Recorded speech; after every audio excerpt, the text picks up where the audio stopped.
రాజమండ్రిలో ఘోరం జరిగింది.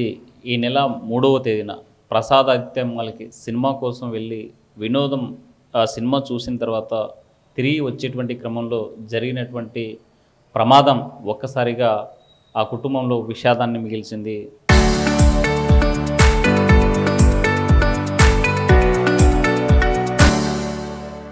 మెడికల్ చదువుతున్నటువంటి ప్రియాంక ఈరోజు బ్రెయిన్ డెడ్తో ప్రాణాలతో కొట్టుమిట్టాడుతూ ఉంది. హాస్పిటల్లో వైద్యం హైదరాబాద్లో చేస్తున్నటువంటి పరిస్థితి ఉంది. అయితే ఆ ప్రియాంకది కర్నూలు జిల్లా కర్నూలు టౌన్లో ఉన్నటువంటి నంద్యాల గేట్లో ఒక అపార్ట్మెంట్లో ఉంటున్నారు. ప్రస్తుతం మనం ఈ అపార్ట్మెంట్లో ఉన్నాము.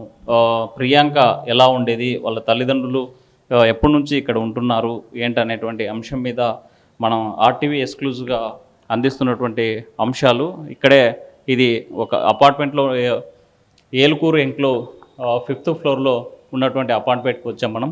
ప్రస్తుతం ఈ ప్రియాంక ఆరోగ్య పరిస్థితి విషమంగా ఉందని చెప్పేసి వైద్యులు చెప్పినటువంటి పరిస్థితి ఉంది. అయితే మెడికల్ విద్యార్థిపై ప్రియాంకపై కారు ఎక్కించి ఇద్దరు యువకులు తలపై నుంచి కారు వెళ్ళడంతో ఒక్కసారిగా బ్రెయిన్ డెడ్కి గురైనటువంటి ఘటన వెలుగులోకి వచ్చింది. 3వ తేదీ ఘటన జరిగితే ఆ తర్వాత వైద్యం సేవలు అందించినప్పటికీ ఆమె పూర్తి స్థాయిలో బ్రెయిన్ డెడ్లోకి వెళ్ళిపోవడం అనేటువంటిది పెద్ద చర్చే కొనసాగుతున్నటువంటి అంశం. జిఎస్ఎల్ మెడికల్ కళాశాలలో డెర్మటాలజీ పీజీ చేస్తున్న 26 ఏళ్ల డాక్టర్ ప్రియాంక ఈరోజు హాస్పిటల్లో ప్రాణాలతో కొట్టుమిట్టాడుతున్నటువంటి పరిస్థితి ఉంది. రాజమండ్రి ఏవి అప్పారావు రోడ్లో ఉన్నటువంటి ప్రసాద్ అమ్మాలకి 3వ తేదీ వీళ్ళు వెళ్ళారు.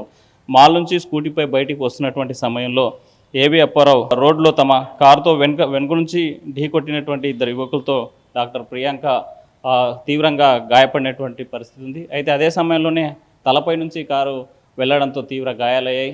రాజమండ్రిలో కొన్ని రోజుల పాటు వైద్యం అందించినప్పటికీ కోలుకోలేనటువంటి పరిస్థితి ఉంది. చాలా సీరియస్గా ఉండడంతో బ్రెయిన్ డెడ్ అని లోకల్గా రాజమండ్రిలో ఉన్నటువంటి డాక్టర్లు నిర్ధారించారు. ఆ తర్వాత హైదరాబాద్కి తీసుకెళ్లారు. హైదరాబాద్లో ప్రస్తుతం చికిత్స పొందుతున్నటువంటి పరిస్థితి ఉంది. అయితే మనం ప్రస్తుతం ఎన్క్లో ఇక్కడ ఉన్నటువంటి ఏలుకూరు ఎన్క్లో దగ్గర ఉన్నాం. ప్రస్తుతం ఇక్కడ ఉన్నటువంటి సార్ చెప్పండి, ప్రియాంక వీళ్ళు మీకు తెలుసా ఎక్కడ? సార్ మాకు ప్రియాంక వాళ్ళు చాలా బాగా క్లోజ్ అండి. మాలో ఇదే అపార్ట్మెంట్లో ఉన్నారు. సో వాళ్ళ ఫాదర్ ఇక్కడే ఉండేవాళ్ళు. సో పాస్ట్ 5 years నుంచి మాకు తెలుసు బాగా. గత 2 years బ్యాక్ వాళ్ళు కర్నూలు వదిలేసి హైదరాబాద్ పోయినారు. బికాస్ వాళ్ళ పిల్లలు చదువుకుంటున్నారు కాబట్టి వాళ్ళ పిల్లల కోసం సపోర్ట్ ఇవ్వాలని సో హైదరాబాద్కి షిఫ్ట్ అయినారు సార్ వాళ్ళు. అంటే రాజమండ్రిలో చదువుతున్న ప్రియాంకకు కార్ యాక్సిడెంట్ అయిందన్న విషయం మీకు తెలుసా? అవును సార్, మాకు తెలిసింది, వెంటనే తెలిసింది. చాలా మాకు కూడా చాలా బాధ అనిపిస్తుంది. సో దీనికి కంపల్సరీ గవర్నమెంట్ చాలా గట్టిగా తీసుకొని వాళ్ళకి గట్టిగా శిక్షించాలని కోరుకుంటున్నాను.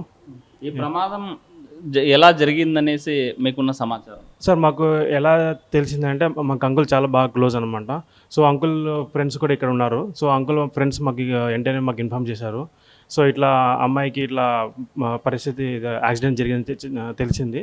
సో అంకుల్ మాకు వెంటనే ఇక్కడ ఉన్న అంకుల్ వెంటనే రాజమండ్రికి వెళ్ళి అంకుల్కి సపోర్ట్ ఇవ్వాలని వెళ్ళాడు అనమాట.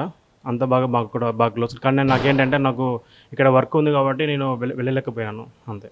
అంటే అక్కడికి వెళ్ళినటువంటి అతను అక్కడ సిచ్యువేషన్ ఎలా ఉందని చెప్పి అదే అంకుల్ అయితే చాలా చాలా దారుణంగా ఉందని చెప్పాడు. తను కూడా చాలా బాధపడుతున్నాడు. అంకుల్ కూడా ఒక 2 days రాజమండ్రిలో ఉండి మళ్ళీ ఇక్కడికి కర్నూలుకి వచ్చాడు. నిన్న మార్నింగే కర్నూలుకి వచ్చాడు. తర్వాత నేను అంకుల్కి వెళ్ళి నేను మాట్లాడాను.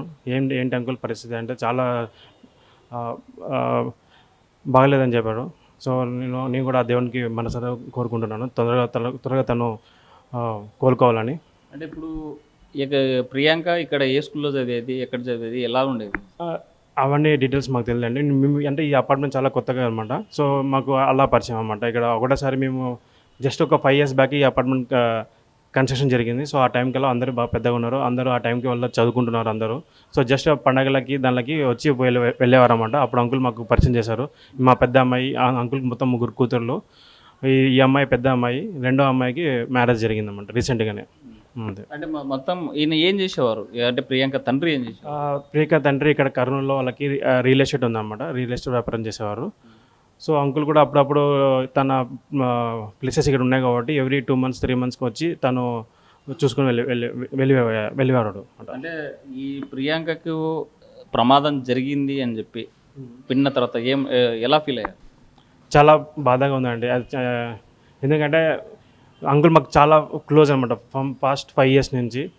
సో ఒకటేసారి మేము కూడా అందరికీ అపార్ట్మెంట్ కూడా తెలిసింది ఆ రోజు రాత్రి వెంటనే ఇన్ఫర్మేషన్ పాస్ అయిపోయింది అన్నమాట. అందరము చాలా బాధపడినాము అపార్ట్మెంట్ ఉన్న వాళ్ళందరము. అంటే ఇప్పుడు మరి కొన్ని రోజుల్లో కొన్ని సంవత్సరాల్లో డాక్టర్ చదువు కంప్లీట్ అయిపోతుంది. అలాంటి డాక్టరు ఈరోజు పేషెంట్గా ఈరోజు బెడ్ మీద ఉండని వెళ్ళచ్చు. ఇంకా మనము ఇంకా అసలు దాన్ని ఇంకా ఊహించుకునే చాలా కష్టంగా ఉందండి. అసలు తను ఇంక అనదర్ 1 year 2 years టైంలో డౌన్ ద టైంలో మనం డాక్టర్ అనుకున్నాము. మేము కూడా చెప్పాము చాలాసార్లు డాక్టర్ ఇక్కడ మాకందరికీ ఫ్రీగా చేయాలని కూడా చెప్పాము తనకి. మాకు ఏమన్నా వస్తే మేడం కంపల్సరీ మీరు మాకు చూడాలా డెఫినెట్గా అంటే డెఫినెట్గా చూసా అన్న మీకోసం మేమందరం ఉంటాము, ఎప్పుడైనా ఫోన్ చేయండి మేము హెల్ప్ చేస్తాను నీకు డెఫినెట్గా అని చెప్పేవాళ్ళు మాకు. ఇప్పుడు ఒకటేసారి ఆ విషయం వింటుంటే మాకు చాలా బాధ అవుతుంది. అసలు తను అట్లా అంకుల్ వచ్చి మాకు సడన్గా మాకు ఇన్ఫర్మేషన్ తెలిసిన వెంటనే అసలు మాకైతే ఇంకా ఒక స్టన్గా అసలు మేము ఇంకా వద్దుగా ఆ రోజు ఆ అమ్మాయి నాకు చెప్పింది డెఫినెట్గా అన్న నేను నీకు ఏమైనా కావాలంటే హెల్ప్ చేస్తాను, మీకు ఏమైనా ఇష్యూస్ ఉన్నా చెప్పండి, నేను అనదర్ 2 years అయిపోతుంది, నేను ఉంటాను మీకోసం అని అన్నారు. ఇంకా ఈరోజు తను ఆ విధంగా బెడ్ మీద ఉందంటే మేము అసలు ఇంకా ఊహించలేకపోతున్నామండి. మీరు డాక్టర్ అని పిలిచిన తర్వాత ఆమెలో ఎలాంటి ఎగ్జైట్మెంట్ కంటే అసలు డాక్టర్ అని ఉన్నప్పుడు తన ఫేస్లో మేము ఎప్పుడు వచ్చినా డాక్టర్ అని పిలిచేవాళ్ళము, ప్రియాంక పిలిచేవాళ్ళం కూడా, డాక్టర్ ప్రియాంక డాక్టర్ అమ్మ అంటుండే. సడన్గా ఇట్లా అసలు తను ఇంకా మన బ్రెయిన్ డెడ్ అని ఆ రోజు తెలిసిన వెంటనే మాకు అసలు చాలా బాధ అయిపోయింది. అసలు ఇంకా చెప్పలేకపోతున్నామండి, చాలా బాధ అయిపోయింది ఆ రోజు మాకు అందరికీ. మా ఇంట్లో అందరికీ చాలా అంకుల్ చాలా బాగా క్లోజ్ అనమాట. అంటే మీతో ఫ్యామిలీ ఫ్రెండ్గా కలిసిపోయేవాళ్ళు, రెండు ఫ్యామిలీ బాగా ఫ్యామిలీ ఫ్రెండ్లో బాగా కలిసిపోయాడు. ఎవ్రీ ఇయర్ మనకి వినాయక చవితి ఉంటుంది జరుగుతుంది కదా, సో ఆ వినాయక చవితి టైంలో కూడా మాకు అంకుల్ బాగా సపోర్ట్ చేసేవారు. మాతో పాటు అంతా ఈ ఏరియా అంతా తిరిగేవాడు, అంతా బాగా సపోర్ట్ చేసేవాడు, బాగా చేసేవాడు అండి. ఇప్పుడు మీరు ఏం కోరుకుంటున్నారు? ప్రియాంక ఇప్పుడు బెడ్ పైన ఉన్నటువంటి పరిస్థితి డెఫినెట్గా బెడ్ మీద ఉండకూడదు అని కోరుకుంటున్నాను. డెఫినెట్గా తను తిరిగి వచ్చి అందరికీ మళ్ళా వైద్యం ఇవ్వాలని గట్టిగా కోరుకుంటున్నానండి. అంటే ప్రియాంకను అంత దారుణంగా మనిషి అని కూడా చూడకుండా కారుతో గుద్ది తలపైన కారు ఎక్కించడం ఎలా చూడాలి? అసలు ఆ విజువల్ నేను చూశాను, ఆ విజువల్ చూసిన తర్వాత నుంచి నాకు చాలా బాధ అనిపిస్తుంది. సో డెఫినెట్గా okay, we have to fight for her, okay, we have to support her, okay. So government తరపు నుంచి నేను లోకేష్ గారు కూడా కోరుకుంటున్నాను ఒకటే, సార్ కొంచెం గట్టిగా మీరు ఈ నైట్ టైమ్స్లో కూడా మద్యాన్ని ఏదైతే ఇస్తున్నారో సో దాన్ని కొంచెం బాగా స్ట్రిక్ట్ చేయాలనుకుంటున్నాను. ఎవ్రీ సాటర్డే సండేస్ అనేది అందరికీ ఫ్రీ ఆ టైంలో, ఓకే. మిగతా టైమ్స్లో ఎవరు అంత తీసుకోరు మద్యం అనేది. సో సాటర్డే సండేస్ అనేది కొంచెం స్పెషల్ ఫోర్స్ పెట్టుకొని, ఓకే, ఇలాంటి విద్యార్థులు ఎవరైనా తాగుతున్నారంటే కూడా మీరు కొంచెం గట్టిగా వాళ్ళకి స్ట్రిక్ట్గా యాక్షన్ తీసుకొని ఇలాంటివి జరగకుండా ఫ్యూచర్లో మీరు కొంచెం సపోర్ట్ ఇవ్వాలని కోరుకుంటున్నాను. అంటే మద్యం మత్తులో ఇది చేసినటువంటి యువకులు మరి మద్యాన్ని ఎంకరేజ్ చేస్తారా మీరు? డెఫినెట్గా నో అండి, డెఫినెట్గా బికాస్ ఆఫ్ మద్యం వల్లే మనకి ఈరోజు చాలా యాక్సిడెంట్స్ జరుగుతున్నాయి ఈ కాలంలో, ఓకే. సో ఇటువంటివి మద్యం అమ్మకుండా, ఓకే. సాటర్డే సండేస్ చాలా ఏమంటారంటే Saturday Sundays double force, okay. Everyday only 1 or 2 force ఉంటుంది. ఈ సాటర్డే సండే టైంలో డబల్ ఫోర్స్ త్రిబుల్ ఫోర్స్ పెట్టి మద్యాన్ని చాలా గట్టిగా స్ట్రిక్ట్గా చేయాలి. బయట ఎవరు తిరగకూడదు మద్యంతో. ఈవెన్ నాకు ఏంటి అంటే ఇన్ఫర్మేషన్ తెలిసింది, వాళ్ళు మద్యంతో వచ్చినారు అక్కడికి సినిమా హాల్కి, బయట సెక్యూరిటీ గార్డ్స్ ఐడెంటిఫై చేసినారు, బట్ స్టిల్ అంటే అక్కడ సెక్యూరిటీ గార్డ్స్ అలో చేయలేదు బయట లోపలికి పోనీక. కానీ వాళ్ళు ఇంకా అలో చేయకున్నందుకు వాళ్ళ బయటికి వచ్చి ఆ కోపంతో బయట ఫాస్ట్గా వెళ్ళిపోయినారు. సో ఇమ్మీడియట్లీ ఆ సెక్యూరిటీ గార్డ్స్ ఒక పోలీస్ వాళ్ళకి ఇన్ఫర్మేషన్ చేసి ఉంటే బాగుండేదేమో ఆ టైంకి. అంటే అక్కడ జరిగినటువంటి ప్రమాదాన్ని పోలీసులకి ఇన్ఫార్మ్ చేసలేరు అక్కడ మీకు తెలిసి? అంటే యాక్సిడెంట్ జరిగిన తర్వాత తెలిసింది అంటే పోలీసులు జరిగింది, అంటే బిఫోర్ తెలిసింటే మనకి ఇది జరగకుండా ఉండేది కదా. అంటే మద్యం తాగి అక్కడ అల్లరి చేస్తున్నారని కంప్లైంట్ చేసింటే బాగుండేదని మీరు? ఎగ్జాక్ట్లీ. సో అక్కడ వాళ్ళకి ఆల్రెడీ సెక్యూరిటీ గార్డ్లకి ఆ పర్టికులర్ సినిమా సెక్యూరిటీ గార్డ్స్కి తెలిసింది దే హ్యావ్ డ్రంక్ అనేది, ఓకే. వాళ్ళు అక్కడ వెంటనే ఇన్ఫర్మేషన్ ఇచ్చింటే వాళ్ళు వాళ్ళ లోపలికి ఎట్లయితే అలో చేయకున్నారో అట్లనే వాళ్ళు కూడా జస్ట్గా కీస్ తీసుకొని పక్కన పెట్టుకుంటే బాగుండు. అంటే మనం చూసాం కదా చాలా మాల్స్ మన దగ్గర ఉన్న ఆనంద్ కాంప్లెక్స్ అయినా ఇంకో కాంప్లెక్స్కి వెళ్ళినా తప్పనిసరిగా టెస్ట్ చేస్తే ఎవరైతే మద్యం మత్తులో ఉన్నారు అంటే మాత్రం వాళ్ళు కంపల్సరీ అలౌ చేయరు. మరి అక్కడ కూడా రిస్ట్రిక్షన్ చేశారు. అయినా అయినా అక్కడ జరిగినటువంటి పార్కింగ్ ప్లేస్లో ఇలాంటి ఘటన నివారణ జరిగింది ఏం చేయాలి? అదే చెప్పా కదా, సాటర్డే సండే డబల్ ఫోర్స్ పోలీసులను పెట్టేసి, ఓకే, ఇన్ఫర్మేషన్ జస్ట్ వెంటనే వెళ్ళిపోవాలా వాళ్ళకి, సార్ ఈ అబ్బాయి ఈయన మేము టెస్ట్ చేసినాము, మధ్యంలో ఉన్నాడు, సో మీరు వెంటనే సీరియస్గా యాక్షన్ తీసుకోవాలా, అంతే ఏంటేమి. సో ఫైనల్లీ ఏం చెప్పాలనుకున్నారు? సాటర్డే సండేస్ ఓకే చాలా స్ట్రిక్ట్గా మీరు, ఓకే, పోలీస్ అధికారులు వెంటనే అలర్ట్ అయ్యి వాళ్ళని క్యాచ్ చేసుకోవాలి. అలా క్యాచ్ చేసిన వెంటనే వాళ్ళు ఏంటంటే ఇంకా బయటికి పోరు, ఇంకా వాళ్ళు అక్కడనే ఉంటారు. ఇంకా మద్యం దిగిన తర్వాత అదే కరెక్ట్, కొంచెం ఫోర్స్ పెంచాలా. ఆ మద్యం దిగినాక తర్వాత మామూలు అయిపోతాడు, తను యథావిధంగా వెళ్ళిపోతాడు అన్నమాట.